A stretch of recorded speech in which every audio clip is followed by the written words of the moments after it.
రెప్పలు పడనప్పుడు కలకళ్ళ పడదుగా, కనుకిప్పుడు ఎదరున్నది కల్లైపోదుగా.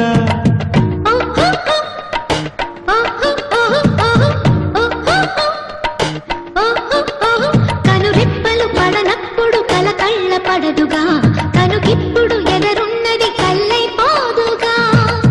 ఒకటై చిన్న పెద్ద అంతా చుట్టూచేరండి, తక్కతే ఆట తెంచి సోదం చూడండి. చంద్రుల్లో కుందేలో సందెల్లో అందాలు మన ముంగిట్లో కథ కడియాడేనా. అసలు భూలోకం ఇలాంటి సిరి చూసి ఉండగా, కనుక ఈ చిత్రం స్వర్గానికి చెంది ఉంటదా. అమ్మ బ్రహ్మదేవుడు హరి కొంప ముంచినావురు, ఎంత గొప్ప సొగసురు యాడదాచినావురు.